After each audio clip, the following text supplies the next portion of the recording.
So ngayong araw nga po pala ay Regional Athletic Games. Tara at samahan niyo ako, galain natin lahat ng event. Bago tayo magsimula, kung hindi ka pa nakafollow, pumalo ka na. Una pala natin nakita ay yung baseball. Tara! Unang bungan nga ay baseball yung laro natin nakita at si Ayn Marcos. So ito na nga yung mapa na ating pupuntahan. It's bandami.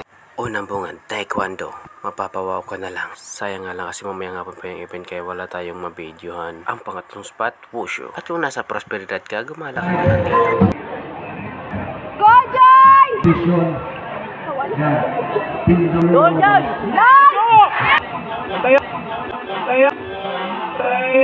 Bantay! Good! Bantay! Bantay! Good!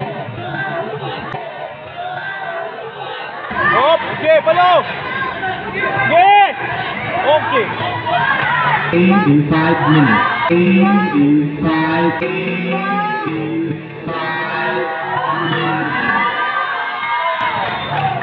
So, Actually guys, maganda yung laban talaga nila guys. At nung time na to guys, ang panalo ay yung black. Fourth spot, Trisling. Sige daw, ito yung mas intense talaga.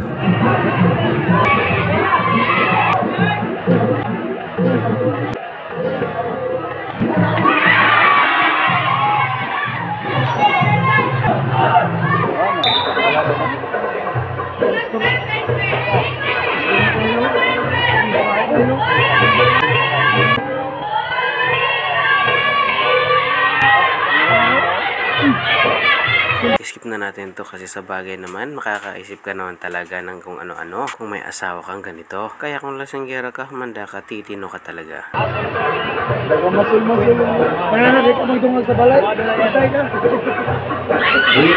Sa susunod na spot, pingkak sila. Ito ako mas nagtataka. Bakit siya nakatayo? Wala ba siyang upuan na mauupuan?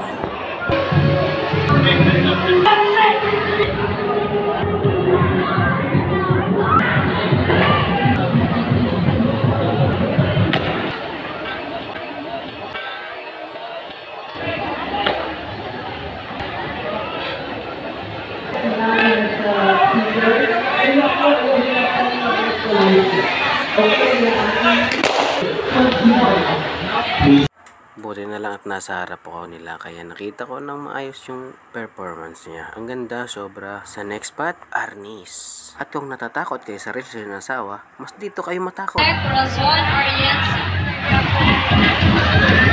LV Chocto,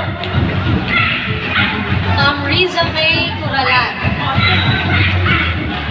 Sir Mark Son Luban, Jessica Katulangan, Ma'am Iris Jane Canoy, Ma'am Mary J. Villamor, Sir Mark Anjo Olapa, Sir Romeo Mantawa,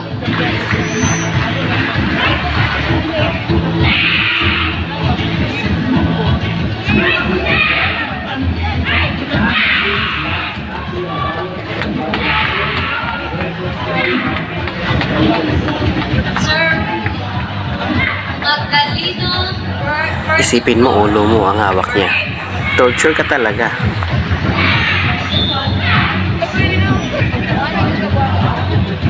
Ma'am Lilibeth Conte, and our assistant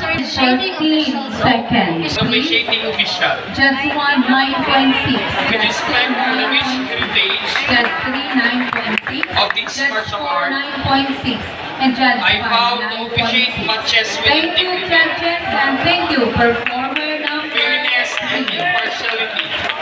Change officiating. So next spot, boxing. Kaso nga lang, bukas pa daw yung boxing kaya wala tayong mabibideo ngayon. Kaya go to other spot. Ay, dito pala may nakita akong emergency hotline. Check this out yun na lang. So ito pala yung event na napuntahan na natin. May 6 tayong napuntahan kaso yung dalawa hindi pa available, yung boxing at sa taekwondo. Kaya ngayon ay pupunta tayo sa ibang destination at yun ay Sipak Takraw. So ay nilakad pa natin yung Sipak Takraw area. At dito nga may nakita yung mga Sipak Takraw players. Ito yun Ha? Gayuan?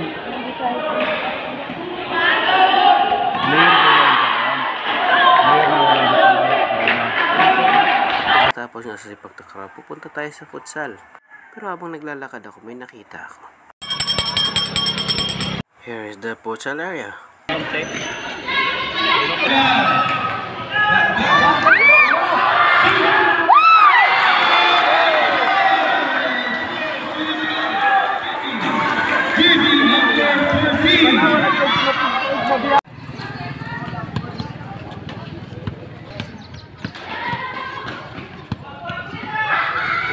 So next spot na tayo. So sa 13B, throwing event. Area tayo nila. Ito kayo sa gilya. Kaso walay tao. Fortunately, ang oras karon 11:29. So I think nagkaon na sila. So and babosh, dili na ako maka-compile a video. Tara na to sa archery. Archery ito. At lahat next event na tayo. Tara, diretso na tayo sa archery. So ayun nga, di pa sila nagsisimula. Mamaya pa daw alas 3. Ang gaganda talaga ng mga bow guys. So, may napagtanungan akong dalawang babae, shoutout sa yung dalawa. Ang cute nyo. Guys, alas 3 sila magsugod. Boys pa lang. So hindi na ka makatanaw. Kaya muli na takaroon mga bandawan. So ayun, good luck na lang sa ilaha. Ayun, push. Kaya punta tayo sa katabing event sa table tennis guys. Kasi magkatabi lang kasi sila ng archery. Naglalakad pala ako ng time na to.